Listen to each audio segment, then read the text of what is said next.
Hey there, and welcome to the Awake AF podcast.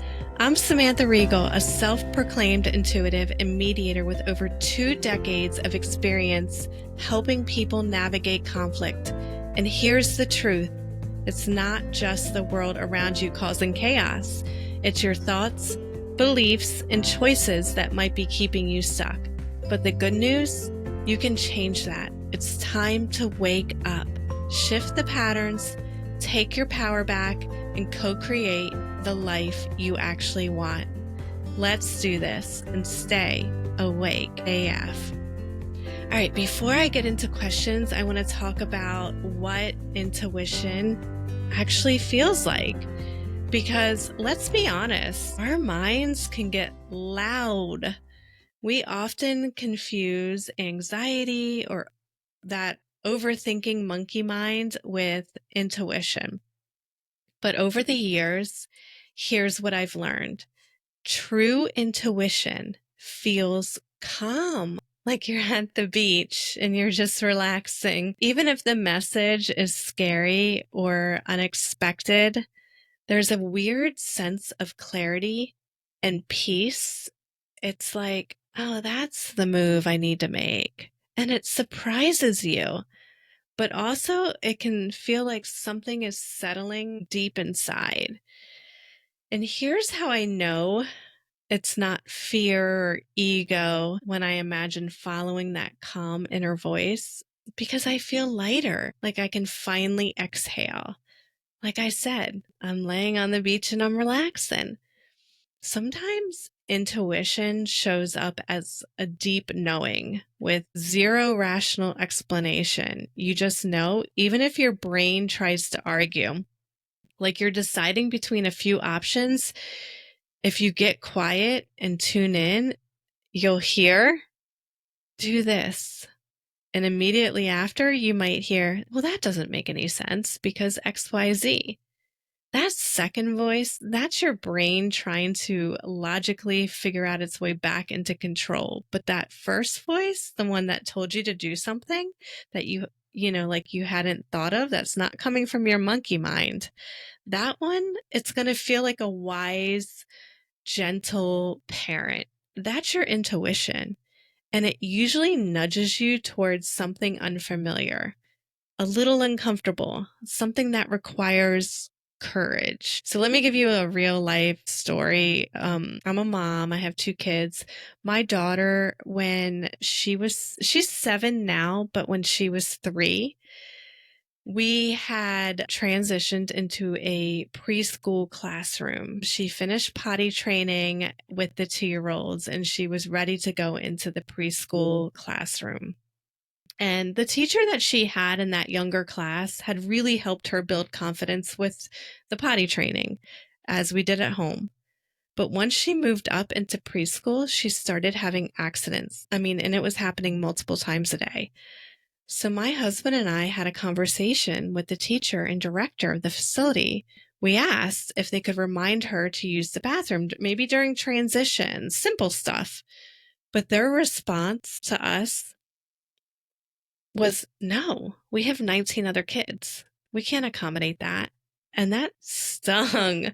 That hit us deep.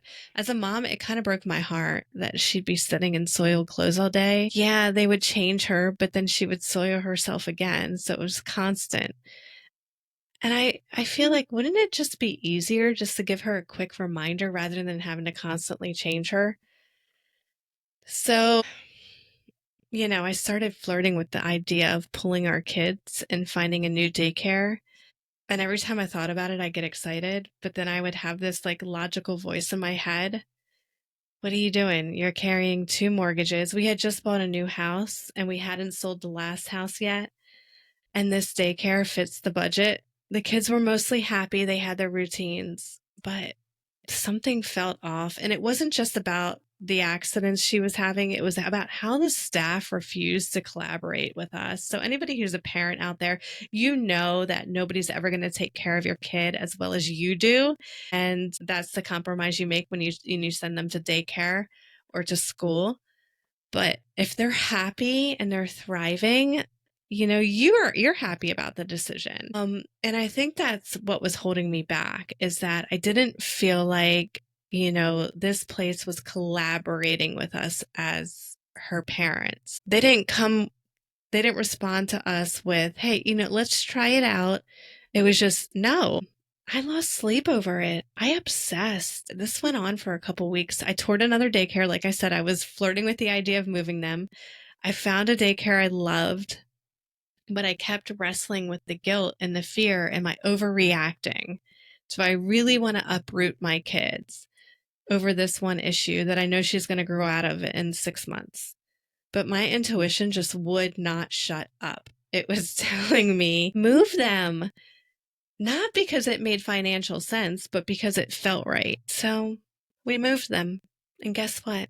My kids thrived. We never looked back. Everything worked out financially. We sold our old house for more than we listed it. And the relief that I felt told me everything I needed to know. And that lesson that I learned is that intuition often points to the path that makes the least logical sense, in this case, financial sense, but it brings the most peace. And I call myself a self-proclaimed intuitive, not because I always listened, but because I've learned the hard way how to tell the difference between fear and truth. And my truth is that the ego will resist and the intuition will lead. So that brings me to one of the core reasons I started this podcast. When conflict shows up, when you're anxious, stuck, restless, or irritated, that's your intuition raising the red flag. It's whispering, hey, something's off here. Time to wake the F up. Have you guys ever heard that? I think Oprah used to say it all the time. I grew up, I'm a millennial. And when I was like a teenager, Oprah was always on in our house. And she used to always say, first, you're going to get the whisper. And then you're going to get the brick thrown at you. And then if you don't listen, the whole house is going to come down. So the whisper is your intuition making you feel anxious, stuck, restless, irritated. Something's off. Hey, Samantha, something's going on here. Pay attention. And if you're in a situation, it can get cloudy too, because what if you're in a situation that on the external, you feel like you have no control over because somebody else is involved, or an external situation, and it's so easy to say, he said this, so that's why I feel like that, and kind of not really look at why you feel the way that you do. You're blaming it on somebody saying something to you, or this job sucks and I can't leave because insert excuse buffet here.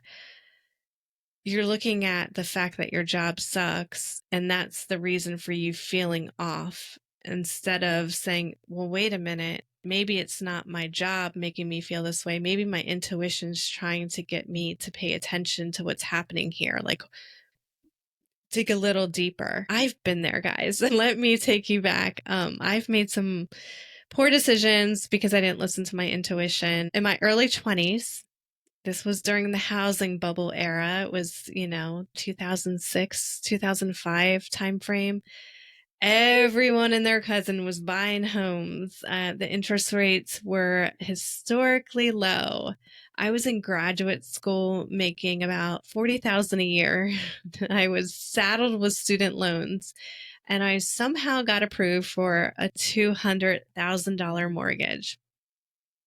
During the whole home buying process, I knew it was wrong. I felt sick, my stomach, and so anxious.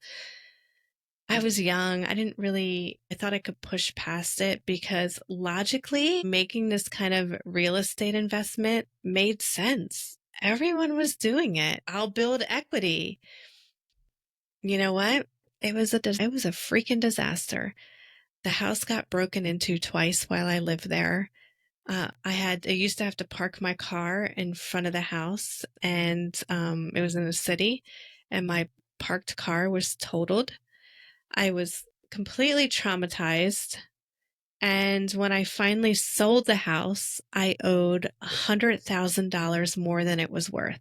It was one of the lowest points of my life, and it haunted me. But the truth is, I knew from the very beginning that it was a bad decision for me. It might be good for someone else, but I didn't need to follow in line and buy this house. I ignored my gut. I rationalized away my feelings. Could I have blamed the banks, the market, and the shady systems that were in place back then? Sure. I mean, everybody else was on the news, but that wouldn't have set me free. I had to ask, what does my body say? And my body said, let it go. And the moment I listened, things began to align. I got help. I hired a good accountant and realtor. I sold the house. I moved forward. And here's what I've learned.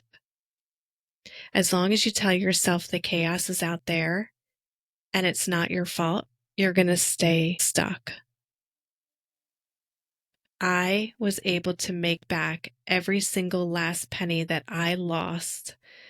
Several years later, I got into, when I met my husband, him and I started flipping houses, renovating them and selling them. And within our first year of doing it, I made back all the money that I had previously lost in real estate. So it was like a full circle moment for me. If you can ask, but what if it's not happening to you? What if it's happening for you? That tension in your chest, that restlessness, the dread, that might be your soul whispering, you're outgrowing this. There's more, but not from here. Move on. Start asking yourself, what is this feeling that I'm feeling trying to show me? One of my favorite things to do is just journal it. I literally will ask, what are you trying to tell me? What is this feeling trying to show me? It's called automatic writing. I'll just write that sentence down and then I'll just let whatever comes, just put it on a piece of paper. You can type it out and you'll be actually surprised by what's written. You'll get some really good answers. And if you're open to it, you can also meditate on it. I like to write, so that's always like my go-to. Think about it while you're taking a walk, while you're exercising. It'll come to you. If you're quiet enough, you'll be able to figure out why you're feeling the way that you're feeling, what is trying to get your attention. Because intuition, it doesn't always sound like a soft whisper during a crystal bath. Sometimes it sounds like burnout, sadness, low-key rage you can't explain, or that quiet voice saying, you're not supposed to be here anymore. Not like this, not anymore. That's not you falling apart. That's you actually waking up. If you ignore it, it's just going to get louder. Like I said, you'll get the brick. You'll get the whole house falling down. And what's annoying becomes unbearable. What felt secure starts to crumble. And what if you didn't actually wait for that explosion? What if you heard the rumble and adjusted early? And that's what I'm here to help you do with this podcast, is to pay attention. Your unrest is a megaphone. So the next time you feel that inner, oh gosh, just pause. Don't react. Don't blame. Get curious. Ask the questions. What is this trying to tell me? Where am I abandoning myself? That's a good question. What's asking to change in my life? Another good question. These are all questions that you could be asking yourself if you're feeling like a little something's up. So this is not about pretending life's not hard. Okay, life is hard, but this is about looking at what you have responsibility over, and what you have responsibility over is your thoughts, beliefs, and behaviors. This is how you take your power back. Because that moment you stop asking, why is this happening to me? Woe is me, I'm the victim, and start asking, what is this trying to wake me up to? That's when you're going to break free. That's how you exit the loop. That's how you become awake. So I'm going to get into answering some questions now. If you have a question about a situation you're in and you're looking for, how do I get myself out of this quickly? Feel free to use the link in my show notes to leave me a voice message that I'll feature in an upcoming podcast. It should be less than 3 minutes, and please leave a name. It can be a made-up name if you want to remain anonymous, but it makes it easier if I can answer using your name. So for today, because I'm just launching this podcast, I'm going to talk about a few questions I found on Reddit, which are always so juicy. And I think there are a lot of us that can relate. Okay, here we go. First question. This is about workplace issue. All right, here we go. I work for a big tech company in a division focused on automation and robotics. Recently, we were forced to do layoffs, and a member of my team was selected to be laid off against my recommendations and despite having a good performance record. He works on user interface systems, which are not really valued here because everybody is focused on robotics. However, without having user-facing applications, we have no way to monitor or manage our systems. And due to the lack of value placed on his work, he's the only person here filling that role. The only accommodation I got from senior management was giving him a 30-day advance notice of his layoff date so he can find an opportunity to transfer to a different role within the company. 2 weeks ago, I met with him along with an HR rep. We informed him that he would be laid off effective in 30 days' time, and he would get 2 months severance if he could not find a new position on another team. He wasn't angry or upset on the call and said he understood everything. After the call, I met with him one-on-one to explain that it was a tough decision, but there were cuts happening across the whole company. We came up with an offboarding plan so he could document his work. Over the past 2 weeks, he has continued to do his job well and completed several tasks, but I hadn't heard anything about the help with offboarding. Yesterday, he sent me a message requesting urgent meeting, then proceeded to give me his resignation effective immediately. He just walked away from the job and the severance package.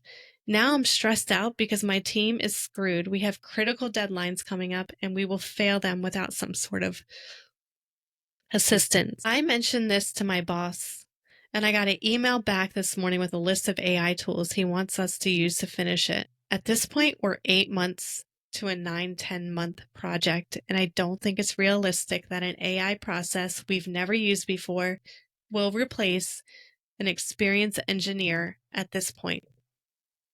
This is my first management role, and I'm just overwhelmed. There's no way we can complete our goals without some help. I've been told I can't backfill the role or hire a contractor.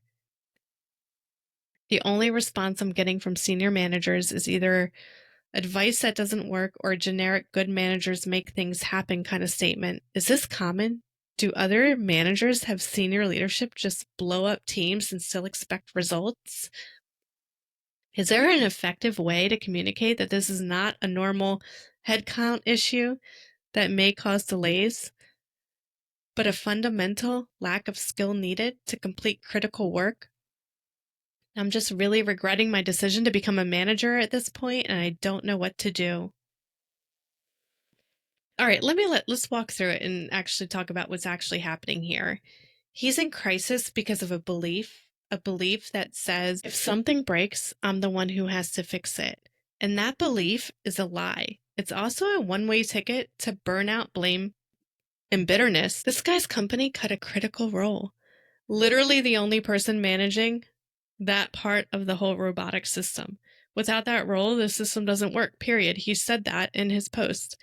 But instead of throwing up the red flag and saying to senior management, hey, this is a non-negotiable role, we either keep him or we fail, just kind of lay it out there, he tried to play the good soldier, which is fine. He's learning. His beliefs about his role in the company were driving his behaviors. He thought, I should be a good soldier. That's what you do. He had the soft landing meeting. He made an offboarding plan. He worked behind the scenes to try and cover the gaps. And when the engineer quit early, he panicked. So here's the shift that needs to happen. Instead of bleeding yourself dry trying to make the impossible work, use your voice to escalate the truth. He could try communicating his truth. He could say to senior management, we're missing a key skill set required to finish this project.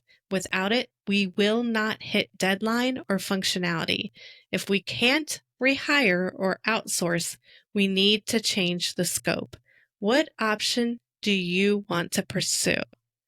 That is clearly stating his truth. That's not complaining. That's leadership. That's calling out reality and letting people with actual authority make the next move. And let me be crystal clear. You don't need to be mean, dramatic, or burn bridges when you're expressing your truth. You just have to be clear, and you have to say it in a way that will be heard. But you do need to stop burning yourself just to keep the lights on. And this is a perfect example of how a belief we hold causes us undue hardship. He felt like he couldn't really express the truth in a clear way, that he had to go along with the plan. This is a perfect example of how a belief we hold causes us undue hardship. Okay, guys, I hope this helps you there at home. I want to get into one more question because we have a little bit more time. Here we go. I've been looking for work for almost 2 years. I can't find any in my field, so I've since extended my reach to anywhere that will hire me. It's been months and I still can't find success. My savings have run out. I'm on government assistance, and that is barely enough to get by. I have bills to pay. I have a family to support. I've sacrificed my own needs in order to survive. I can't remember the last time I ate a regular meal. I've averaged less than 7 meals a week for the last few months. I can't afford to even go out and see my friends, so I've become a hermit. I don't even know how much longer I will be able to stay where I'm currently living. At this point, I'm seriously considering debauching myself in a cold, damp underpass in order to earn enough to survive. I want to work. I will do anything to earn an income. At this point, I'm on my knees begging towards a deity I'm no longer sure exists for anyone to hear my plea. Wow. I found this one to be so heartbreaking, and I know there are others who can relate. I would say this person is stuck in survival mode, and it's entirely justified given their circumstances. But beneath the desperation, there's a deeply internalized belief that they have no agency, no magnetism, that they're going to have to beg or be chosen to be worthy of help or income. They've moved from I can't find work in my field to I'll do anything. But that doesn't necessarily signal flexibility. It's a surrender of their own value. It's gone from openness to energetic collapse. And the universe doesn't respond to collapse with abundance. It's going to mirror the energy you're putting out. So my suggestion is to start by having a healthier belief. And he can do this in a number of ways. He can shift from I'll just do anything to here's what I'm actually amazing at. And really think about what that is and put that energy out there. For me, I'm really good at solving problems. I'm really good about resolving issues. I'm really articulate, like whatever it is, start talking from that voice. Instead of broadcasting neediness, shift to broadcasting what your value is. What skill, what talent or trait do you have that somebody needs right now? Start talking about it with other people, and maybe someone will give you an idea. Hey, maybe you need to offer that to your local community, or offer this service in a one-page flyer, even just putting it in your email signature. This is a tiny shift in how we talk, and it's going to make a big energetic difference. What we put out, what we focus on, we get back. Second, he can reframe the story from I'm not wanted to I'm in a reset. This isn't forever. This is a soul reset. I'm getting clear, crystal clear, not desperate. Third, he can reconnect with people, even if it's digitally, because that isolation, he says he's a hermit, that spiral is real, and it reinforces the belief of being invisible. So just reach out to one friend, one coworker, one community group every single day. Make an effort not to ask for help, but just to feel connected. People help when they feel connected, not when they feel obligated. And fourth, he needs to do several things a day that brings him joy, including eating something that's going to make him happy. even if it's junk food or whatever it is that's going to just raise his vibration and get him excited in that moment. Take a free walk in the park, be in nature, play with dogs, do something that's going to like just make you feel excitement in the moment. Again, what you focus on the more you can focus on joy and excitement, the universe will rise up and create more opportunities for joy and excitement. When you focus on lack, you will only experience lack because that is what you're looking at for. That's what you're feeling. That's what you're looking for. Raising your vibration is crucial. Again, nothing lasts forever. You will get through this one small tweak at a time. In 2 weeks, you might feel lighter. You might start to feel excitement. You might start to see jobs that you would really fit with that is a match for your skill set. Keep your mind open. Look for things to be excited about. In a month, you might be starting that new job, and this time next year, it will all be in your past. All right, everyone, that's it for today's episode of Awake AF. If you found yourself nodding along, if your gut got loud or your heart got a little squirmy, good. That means you're waking up. Be sure to subscribe, leave a review, share this with someone who's stuck in the chaos and needs a little truth serum.